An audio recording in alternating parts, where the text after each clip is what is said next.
예, 하나님의 말씀 제가 봉독을 해드리겠습니다. 창세기 19장 30절부터 38절 말씀까지입니다. 하나님의 말씀 창세기 19장 30절부터 38절 말씀까지 제가 봉독을 해드리겠습니다.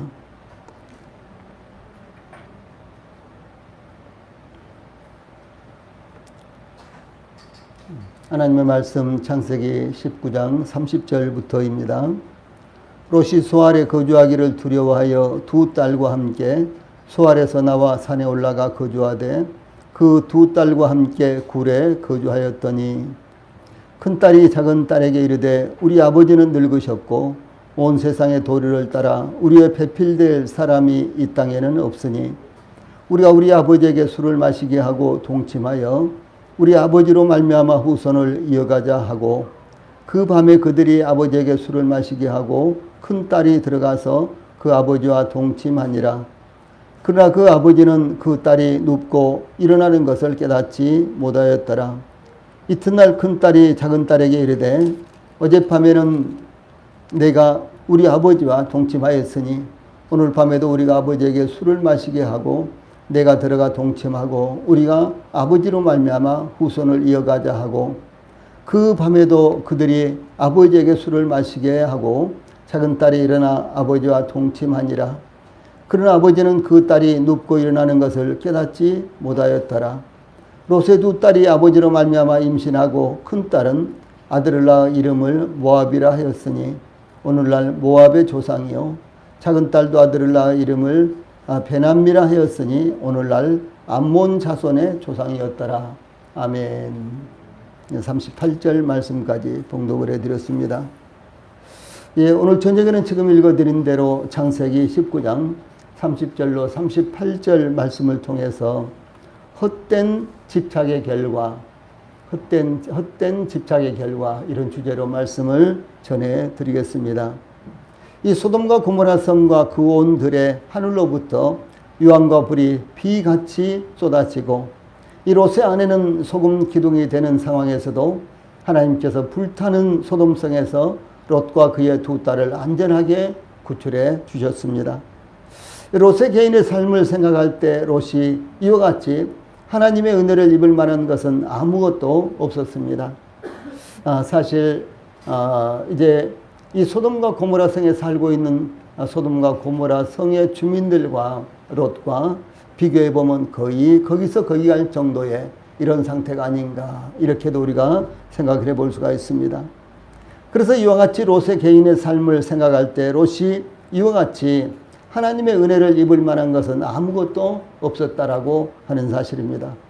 그러나 하나님께서 의인이 악인과 함께 멸망당하는 것을 원하지 않으신 것이며 또한 소돔과 고모라를 멸망하시던 중에도 아브라함을 생각하셔서 그 멸망 가운데서 롯을 구출했다라고 하는 사실입니다.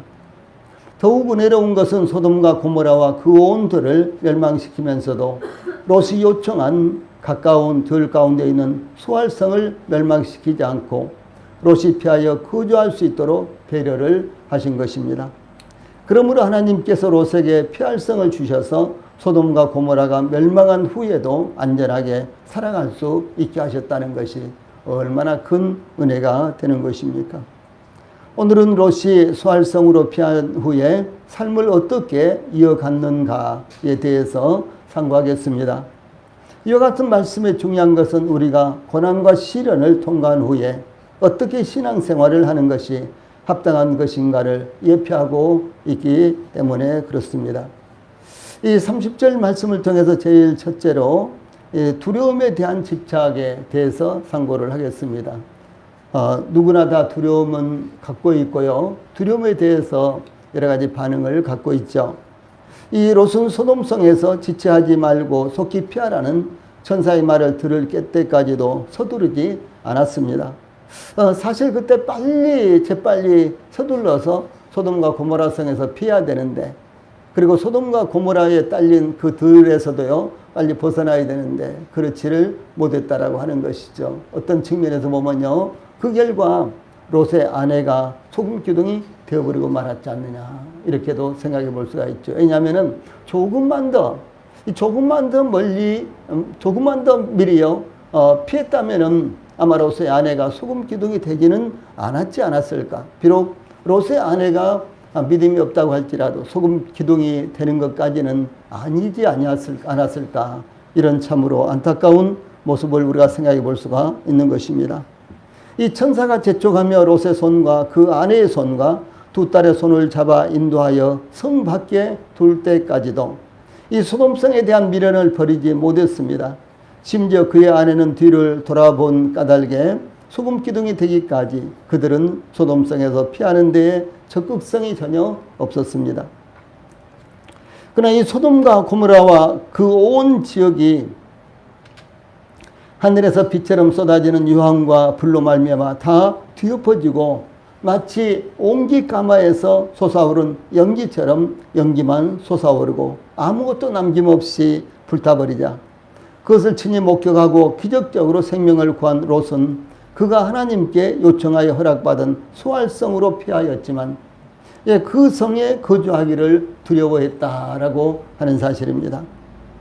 그러므로 30절에 롯이 소알에 거주하기를 두려워하여 두 딸과 함께 소알에서 나와 산에 올라가 거주하되 그 두 딸과 함께 굴에 거주하더니 이렇게 되어 있죠. 이 소알은 하나님께서 롯의 가족을 위해서 도피성으로 주신 작은 성읍입니다. 그러나 소돔과 고모라와 그 온 지역이 하늘에서 빛처럼 쏟아지는 유황과 불에 타버리는 것을 목격한 롯은 하나님께서 그들을 위해서 특별히 지정하시고 예비하신 도피성인, 그렇죠. 소알은 도피성이죠. 롯에게 있어서, 롯의 가족들에게 있어서 소알은 도피성이었습니다. 그런데 그 도피성인 소알에 거주하는 것도 이제는 두려워했다라고 하는 것이죠. 이 롯의 이와 같은 상황은 하나님의 말씀에 절대적인 신뢰를 두지 않는 사람들에게는 자주 나타나는 상황으로서 직접적으로 경험하지 못한 것들은 신뢰를 두지 않는다라고 하는 것이며 더 나아가 모든 상황에 대해 의뢰 겁먹는 모습을 나타낸다라고 하는 것을 의미합니다. 2019년 7월 일본의 경제 보복 사태로 말미암아 한국은 발전이 끝난 것이 아니냐.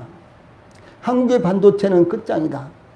일본에게 무릎을 꿇고 빌어야 한다는 등의 떠도는 말이 무성할 때 이 청와대 민정수석인 조국 씨는 일본 국력이 한국보다 유이지만 지레 겁먹고 쫄지 말자라고 그의 사회관계망 서비스에 이렇게 글을 올렸습니다. 저는 이 글을 보면서요, 야, 참 대단한 분이다. 뭐 이런 생각을 가졌어요. 왜냐하면은 그때 모든 국민들이 야, 이러다가 우리나라가 이제 폭망하는 것이 아니냐, 또 다시 경제 위기가 오는 것 아니냐, 이렇게들 다들 생각했잖아요. 그런데도 불구하고 청와대 민정수석이 되는 분이 말이에요. 이런 일로 말미암아 우리가 그들보다 더 현재는 경제적으로 못하다. 그러나 이런 일로 말미암아 우리가 쫄지 말자. 이렇게 이제 사회관계망 서비스 SNS에다가 이렇게 올리는 것을 보면서요. 정말 배포가 보통이 아니다. 이런 생각을 하면서요. 위로를 받기도 했습니다. 이 더구나 롯은 자신이 하나님께 요청하여 피신처로 허락받은 소알에 들어가 멸망을 피하였는데도 소알 성읍을 안전하지 못하게 생각했던 것입니다. 그러므로 롯은 두 딸과 함께 소알에서 나와 산에 올라가 그 두 딸과 함께 굴에서 살았습니다.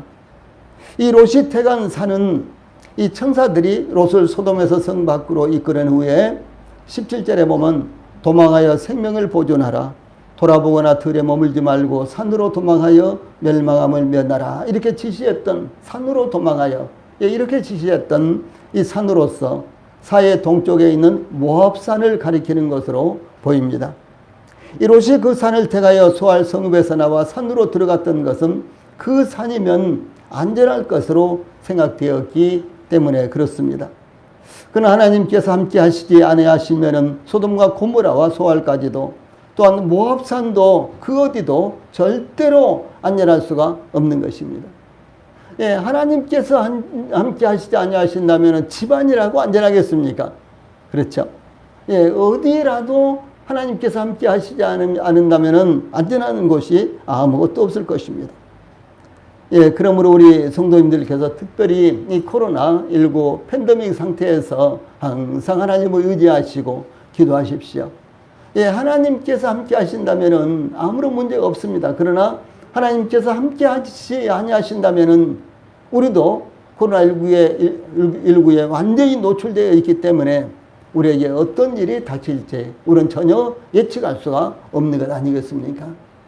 중요한 것은 하나님께서 함께 하시지 아니하신다면 그 어디라도 우리의 보기에 정말 안전한 곳이라고 할지라도 안전한 곳은 아무데도 없다는 사실을 항상 우리 성도들이 마음 가운데 두시기를 바랍니다. 시편 127편 1절에 시편 기자는 여호와께서 집을 세우지 아니하시면 세우는 자의 수고가 헛되며 여호와께서 성을 지키지 아니하시면 파수꾼의 깨어있음이 헛되도다. 이렇게 증가하지 않았습니까? 하나님께서 함께 하시지 아니하신다면, 하나님께서 지켜주시지 아니하신다면 아무리 많은 군사라도 그리고 견고한 성이라도 안전하지 못하다라고 하는 사실입니다. 하나님께서 함께 하실 때 다니엘의 세 친구들은 풀무불에서도 안전했으며 다니엘은 사자굴에서도 안전했던 것입니다. 그러므로 중요한 것은 성읍이냐 들이냐 사이냐 동굴이냐가 안전의 기준이 아니라 하나님께서 함께 하시느냐가 안전의 보증이 된다는 사실을 절대로 잊어서는 안 되는 것입니다. 롯이 육신적인 시각으로 모압산으로 올라가 이 동굴 속으로 들어갔지만 더 안타까운 것은 지금이라도 삼촌 아브라함을 찾아가야 하지 않았겠습니까? 비록 아내까지도 잃어버리고 그리고 그 많은 재산 전부 다 순간적으로 다 잃어버렸지만 그래도 지금이라도 어디로요? 아브라함을 찾아갔어야 되는 거죠. 우리 그리스도인들도 마찬가지입니다. 우리 그리스도인들이 혹시 하나님을 떠나서 살다가 모든 것을 잃어버렸을 때, 아니 하나님을 떠나서 살다가 더 많은 세상적인 부여를 누리고 있다고 할지라도요, 이것이 하나님 앞에서 진정 아무것도 아니다는 사실을 발견했을 때 하나님 앞에 속히 나가야만 되는 것입니다. 세상에서 얼마나 많은 것을 얻었느냐, 세상에서 얼마나 많은 것을 누리느냐, 세상에서 얼마나 자기의 꿈을 달성을 했느냐, 그것과 상관없이요, 어느 순간 하나님 앞에서 자신을 생각해 보면 그 즉시 하나님께로 돌아오는 것만이 유일한 길이라는 사실을 깨달아야 되는 것입니다. 롯은 모든 것들을 잃어버렸습니다. 그 사랑하던, 그 자랑스러웠던, 의로하던 그 재산들, 얼마나 재산이 많았습니까? 그리고 그 사랑하는 아내까지도 잃어버렸습니다. 그야말로 완전히 벌거숭이가 되어버렸어요.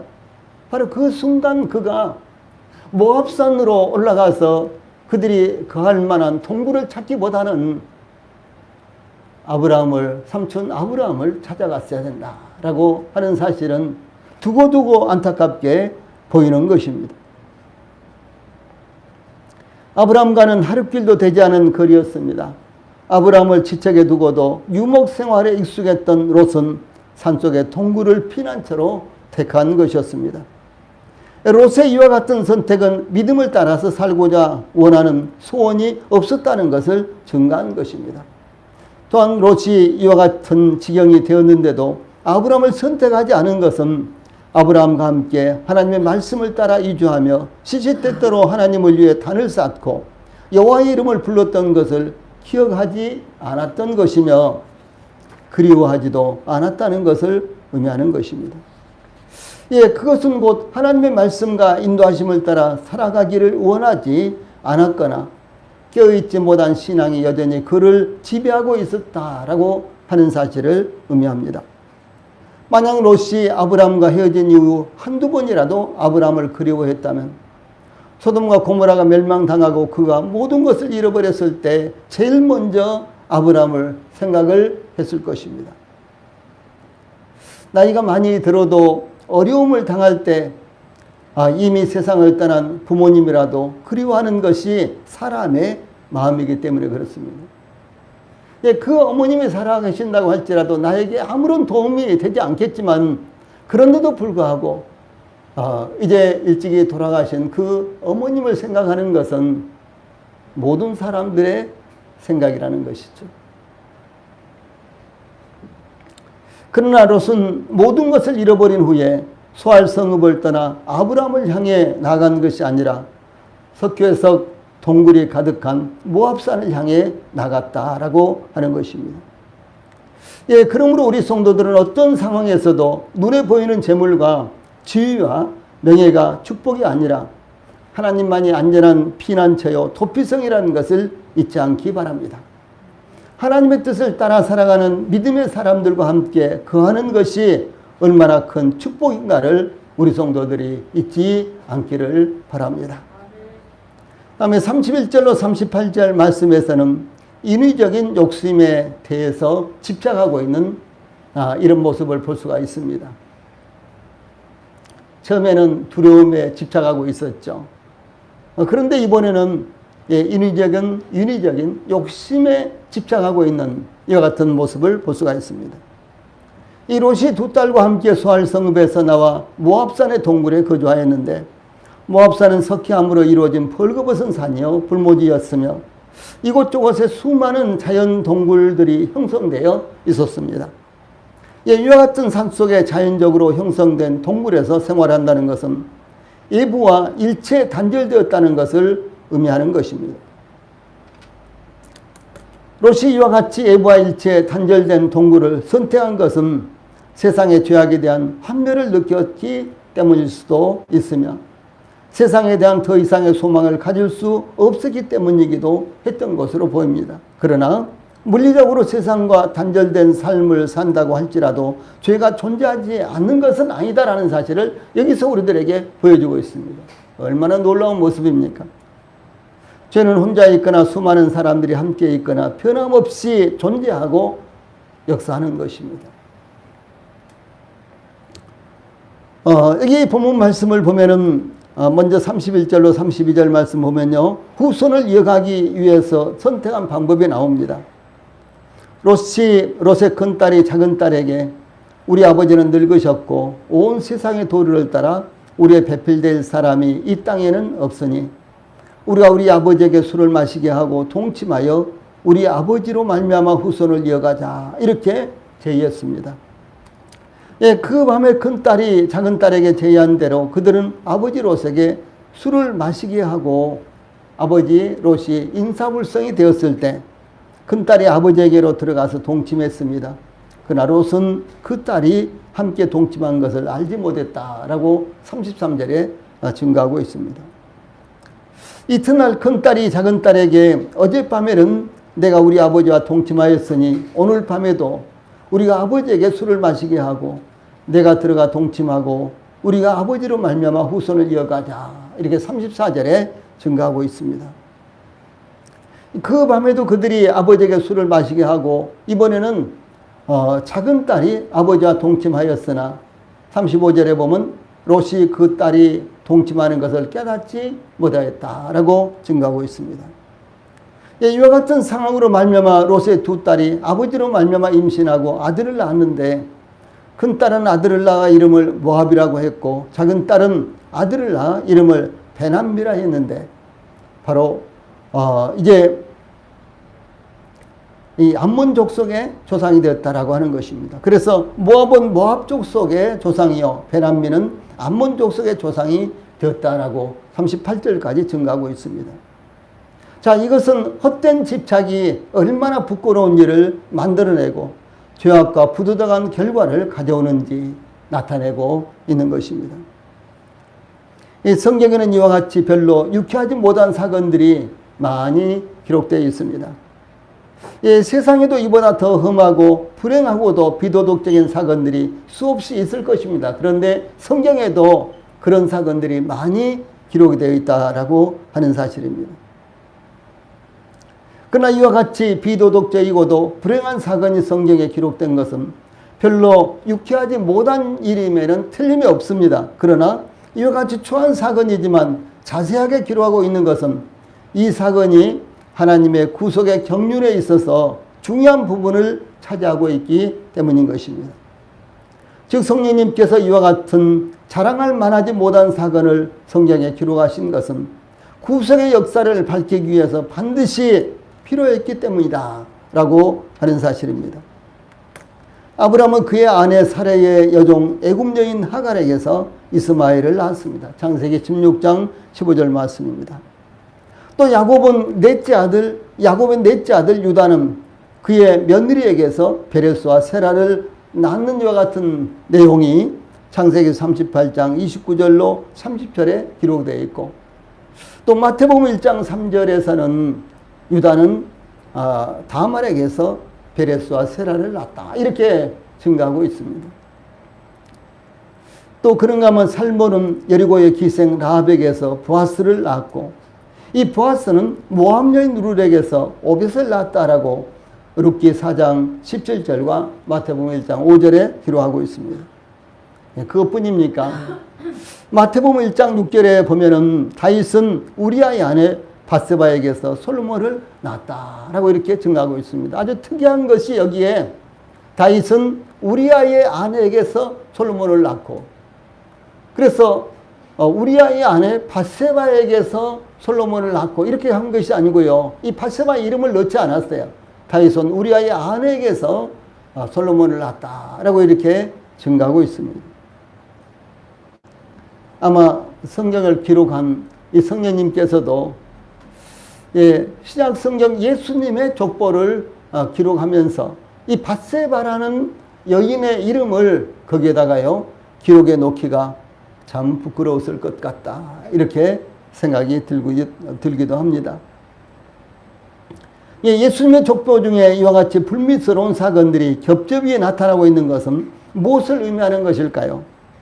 왜 이스라엘의 믿음의 조상들은 이와 같이 부끄러운 조상들로 이루어져 있을까요? 왜 예수님은 순종인 족보에서 태어나지 않았을까요?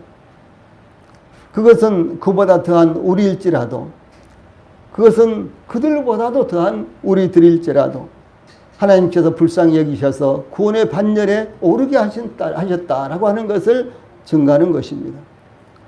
그러므로 우리에게는 자랑할 것이 전혀 없다는 것을 우리들에게 교훈하기 위해서 이와 같은 사건들을 기록하고 있는 것입니다.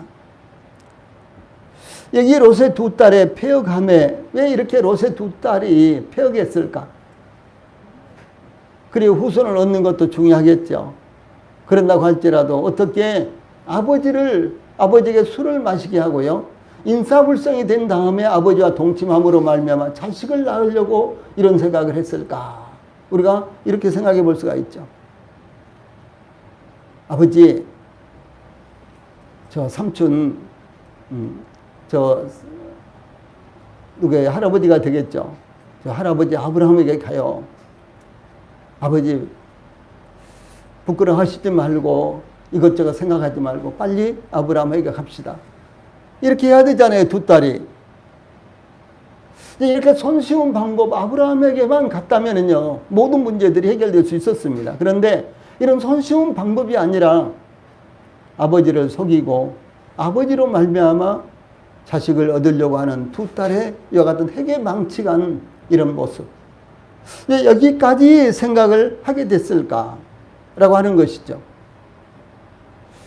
아무리 길이 없어 보인다고 할지라도 여기까지 생각을 하게 됐을까라고 하는 것입니다. 그래서 우리는 여기서 롯의 두 딸의 부도덕성의 원인이 어디에 있는가에 대해서 추정해 볼 수가 있는 것입니다.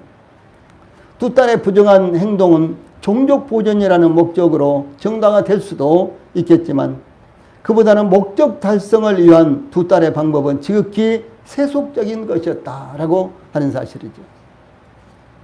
목적을 위해서는 어떤 것을 희생시켜도 된다는 것은 합당하지 않는 것입니다. 목적을 위해서 죄를 범해도 된다? 아닙니다. 절대로 그럴 수 없는 것입니다. 우리 그리스도인들은 목적도 선하고 결과도 선해야 되는 거예요. 목표도 선해야 되는 것입니다. 목표가 선하니까 결과가 좋게 나올 것이니까 과정은 좀 안 좋아도 돼. 문제가 좀 많아도 돼. 죄를 범해도 돼. 절대로 그런 것은 성경에서 용납하지 않는 것입니다. 즉 합당하지 못한 헛된 집착으로 말미암아 빚어진 불행한 사건이 되어버리고 말았다는 것이죠. 롯의 두 딸의 이와 같은 비도덕성은 롯에게도 나타났는데, 롯은 소돔성 사람들이 롯의 집에 몰려와서, 여기 5절에 19장 5절에 오늘 밤에 내게 온 사람들이 어디 있느냐 이끌어내라, 우리가 그들을 상관하리라 이렇게 요구하자 7절 8절에 보면 내 형제들아 일어나길 행하지 말라, 내게 남자를 가까이 하지 아니한 두 딸이 있노라.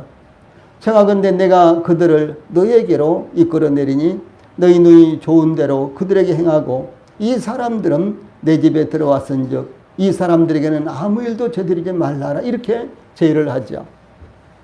여기 보면 각가지 이 세상 죄악들이, 더더구나 이 성적인 죄악들이 나타나고 있습니다. 오늘날 가장 문제가 되는 것이, 그러니까 말세로 가면 갈수록 이 성적인 타락이 가장 문제가 되는 것입니다. 노아의 홍수 때도 성적인 타락이 가장 문제가 됐죠. 이 소돔과 고모라의 멸망도 이 성적인 타락이 가장 문제가 되었습니다. 역사적으로 보면은 로마의 멸망도요, 성적인 타락의 원인이 되었습니다.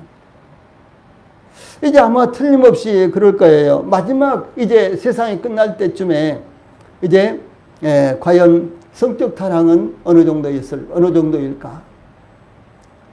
지금도 보세요. 성적 타락이요, 이제 그야말로 매년마다 발전하고 있고, 그런데 이것을 이제 죄악시 여기지 않는 이와 같은 풍조가 아주 우리들 가까이 오고 있는 것입니다. 성은 자기 결정권에 있기 때문에 자기들이 마음대로 사용해도 돼. 이것이 오늘날 세상 풍조예요.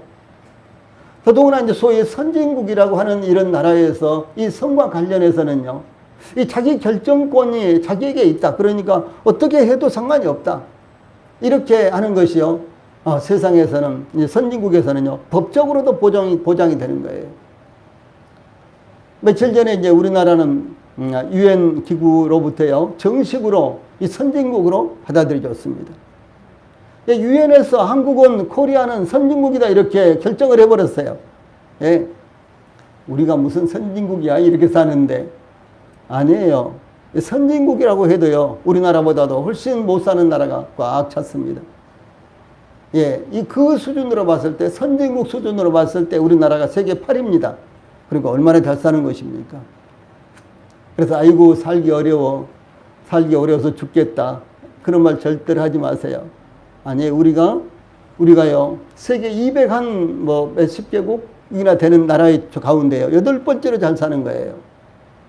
예, 전 세계 현재 국가가 200, 정확하게 지금 생각은 안 나는데 200 한 4, 50개 될 거예요. 그런데 그 국가 가운데요, 우리나라가 세계 8번째로 잘 산단 말이에요. 예, 그러니까 아이고 못 살겠네가 아니라 아이고 잘 살겠네, 아이고 이렇게 살기 좋은데, 항상 이렇게 생각하셔야 돼요. 하나님의 은혜로 우리나라가 이렇게 됐습니다. 그런데 중요한 것이요, 항상 따라오는 것이 무엇인고는 성적 개방이에요. 예, 그래서 그것을 부끄러워하지 않고 죄악시 하지 않는다라고 하는 사실입니다. 예. 그런데 여기 이제 롯의 두 딸의 모습과요, 그 다음에 이 롯의 모습도 별반 차이가 없이 성적으로요, 어떤 경계선을 갖고 있지 않았다. 이것이 결국은 이제 롯의 두 딸들이 아버지로 말미암아 자식을 낳아서 대를 잇자라고 하는 이와 같은 모의를 하게 된 배경이 되었다라고 하는 사실입니다. 그래서 롯의 이와 같은 이제 이 롯의 집에 쳐들어오려고 했던 이와 같은 폭력배들에 대해서요, 롯이 이와 같이 제의한 것은 아주 세속적이고도 합당하지 않은 것이었습니다. 롯이 비록 궁지에 몰려 있었다고 할지라도 정당하지 못한 요구에 정당하지 못한 방법으로 타협하려고 한 것은 단지 그 순간의 이기를 모면하려는 것으로 믿음에서 난 행동이 아니었다라고 하는 사실입니다. 또한 롯의 두 딸의 부도덕성은 롯이 소돔에서 나온 후 소알에서 거주하지 않고 모압산을 택하여 동굴로 올라갔던 데에서 비롯되었습니다. 첫째 문제는요. 첫째 문제는 이 롯과 두 딸의 그 소돔과 고모라 성의 죄악들을 보면서요. 그들도 모르는 사이에 오염이 돼 있었다라고 하는 사실이요. 예. 우리는 그리스도이니까, 우리는 믿는 사람들이니까, 우리는 믿는 사람들끼리 이제 교제 아닙니까? 그러나 세상이 계속해서 죄악이 번져나가고요. 죄악이 이렇게 무성하다 보면은, 그리고 뉴스를 통해서 자주 듣잖아요. 그렇죠? 이야기를 통해서 자주 듣는 거예요. 그러면은 우리 자신도 모르게 그 경계선이 자꾸 무너져 가고 오염이 되고 있다라고 하는 사실입니다. 우리 스스로도 그렇지 않다고 해도 오염이 돼 가고 있는 거예요. 그다음에 두 번째로는 소알에서 거주하지 않고, 예, 모압산을 택하여 동굴로 올라갔던 데서 문제가 발생했다라고 하는 사실입니다. 소알 성읍에 살고 있는 사람들도 악하였겠지만, 예, 그렇더라도 소알 성읍에서 계속 살았더라면 이와 같은 행태는 나타나지 않았을 것입니다. 소알 성읍을 떠난 후에도 아브라함 곁으로 갔다면 이런 일은 더더욱 일어나지 않았을 것입니다. 그러므로 롯의 두 딸의 이 부도덕성은 롯이 믿음의 길을 따라 독자 노선을 취한 결과로 나타나고 만 것입니다. 그래서 성도들이 함께, 믿음의 성도들이, 예, 구원의 복음을 갖고 구원의 복음이 증거되고 또 이 성경의 진리가 증거되는 교회에서 성도들이 함께 교제하면서 함께 예배를 드리면서 이렇게 믿음 생활을 할 수 있다는 것은요, 하나님 앞에 정말로 큰 행운이 되는 것입니다. 우리 성도들이 아마도 이런 환경 가운데서 계속해서 거하고 계시니까 그 중요성을 잘 깊이 인식하지 못할 수도 있습니다. 그러나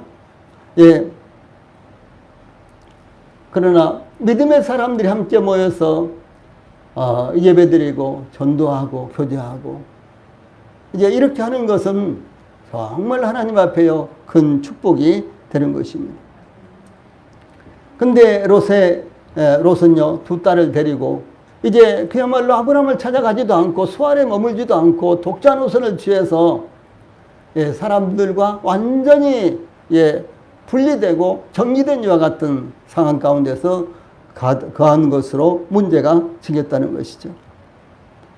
시험이나 극단적인 어려움을 당할 때, 특히 만일 스스로 피할 수 없는 막다른 상황에 이르렀다고 할지라도 하나님의 도우심을 구함으로 하나님의 거룩한 방법을 택하는 것이 믿음의 사람들의 방법인 것입니다. 두 딸이 언니, 동생, 우리가 어떻게 하지? 우리는 후손을 잊지 못할 텐데. 그래, 얘야. 그래, 언니. 우리 기도해. 그러면서 하나님 앞에 무릎을 꿇고 기도했더라면요. 얼마나 아쉬워요. 그렇죠? 기도했더라면은 하나님께서 넉넉하게 그들에게 길을 열어 주셨을 것이다. 라고 하는 것이죠. 그래서 하나님의 도우심을 구함으로 하나님의 거룩한 방법을 택하는 것이 믿음의 사람들의 방법이는 것입니다. 그때 하나님께서는 하나님의 방법으로 피할 길을 열어주실 것이기 때문에 그렇습니다. 고린도전서 10장 13절에서 사람이 감당할 시험 밖에는 너희가 당한 것이 없나니 오직 하나님은 미쁘사 너희가 감당하지 못할 시험 당함을 허락하지 아니하시고 시험 당할 즈음에 또한 피할 길을 내사 너희로 능히 감당하게 하시느니라. 이렇게 말씀하셨잖아요. 하나님은 어느 때를 막론하고 어느 시대를 막론하고 믿음의 사람들이요 하나님을 의뢰하면 하나님께서 피할 길을 주세요. 소돔의 대표적인 죄악은 성격 타락이었습니다. 구원받은 롯과 그의 두 딸을 통해서 보여주는 것은 믿음의 사람들까지도 소돔성의 성적인 타락에 얼마나 깊이 물들어 있는가에 대해서 나타내고 있는 것입니다. 즉 롯의 두 딸의 아버지와의 이 관계를 위해 아버지에게 술을 마시게 하고 취하게 한 후에 그 아버지가 의식하지 못하게 만들어 관계를 가짐으로 아기를 낳으려고 했던 것은 그 딸들이 얼마나 심각하게 성적인 부도덕을 의식하지 못했는가에 대한 사례가 되었다라고 하는 것입니다. 우리들도 세상의 죄악들을 듣고 보고 살아가고 있는데 우리 자신도 모르는 사이 우리 마음이 오염될 수 있고 우리 분별이 흐려질 수 있다는 것을 심각하게 우리 성도들이 받아들여야 되는 것입니다. 주일 예배에 한 번 빠질 때에 몸둘 곳을 찾지 못하고 불안함을 느낍니다. 그러나 두 번, 세 번 자주 빠지게 되면 대수롭지 않게 여기게 되는 것입니다. 기도하는 것도 마찬가지입니다. 성경을 읽는 것도 마찬가지입니다. 날마다 성경을 읽고 아침마다 새벽에 하나님 앞에 기도하는 성도들은요, 오늘은 뭐 바빠서 오늘은 무슨 일이 있어서 기도하지 못하고 성경을 못 읽겠어요. 그러면 하루 종일 찜찜하고 하루 종일 불안하고 그렇게 되는 것입니다. 그런데 한 일주일 동안 성경도 읽지 않았어요. 한 일주일 동안 기도도 하지 않았어요. 근데 기도하지 않아도 성경 읽지 않아도 아무렇지도 않은 거예요. 그런 마음이 조금 더 나오지 않은 생각, 이 마음이 떠오르지 않는 거예요. 굉장히 중요한 거예요. 그래서 점점 나도 전념이 되고 나도 죄악 가운데 그 다음에 영적 태만 가운데 나도 점점 빠져 들어가고 있다라고 하는 사실을 말하는 것입니다.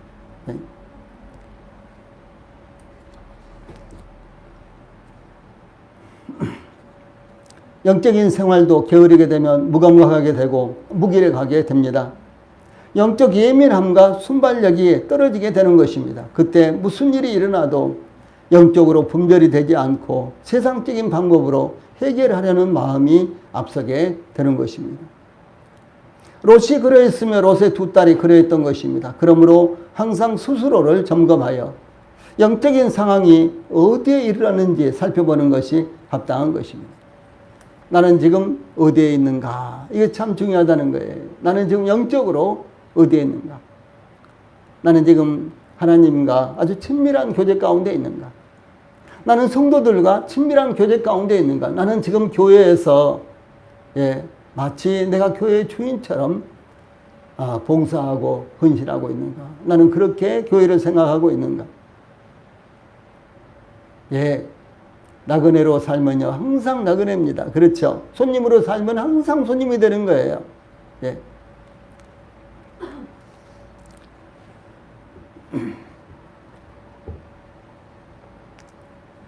다음에 소돔과 고모라의 심판을 통해서 우리에게 교훈하는 것은 무엇일까요? 사도 베드로는 베드로후서 2장 9절에서 주께서 경건한 자는 시험에서 건지시고 불의한 자는 형벌 아래에 두어 심판날까지 지키시며 이렇게 말씀하십니다. 하나님께서 불의한 자는 반드시 심판하시지만은 경건한 자도 반드시 구원하신다는 것을 교훈하고 있다라고 하는 사실입니다.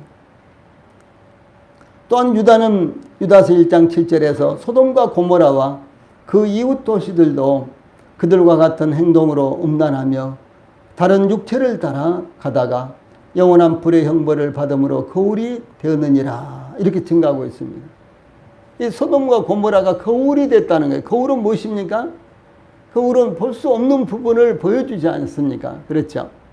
그래서 이 소돔과 고모라를 이렇게 보면서요 바로 나를 대비해서 거울로 볼 수 있다고 하는 사실이죠. 사도 바울은 고린도전서 10장 11절에서 그들에게 일어난 이런 일은 본보기가 되고 또한 말세를 만난 우리를 깨우치기 위하여 기록되었느니라 이렇게 증가하였습니다. 이 말세를 만나서 살고 있는 우리들이 이 영적인 현주소, 영적인 위치를 깨닫도록 하기 위해서 소돔과 고모라 사건을 기록을 해서 저희들에게 주셨다라고 하는 사실입니다. 그러므로 소돔과 고모라의 멸망과 롯과 그의 두 딸에 대해 상고함으로 이와 같은 사건이 우리에게 단지 흥미로운 이야기나 남의 일로 끝나는 것이 아니라 소돔과 고모라와 방불한 이 세상을 살아가는 우리 성도들에게 교훈이 될 때 바로 이 사건이 기록된 그 목적을 이루는 것이다라고 하는 사실입니다. 그래서 우리 성도들이 소돔과 고모라에 대해서 그동안 몇 시간에 걸쳐서 교제했는데 그것을 잊지 마시고 우리 성도들에게 아주 진귀한 이 세대를 사랑하는 진귀한 교훈이 되시기를 바랍니다. 네, 기도하시고 마치겠습니다.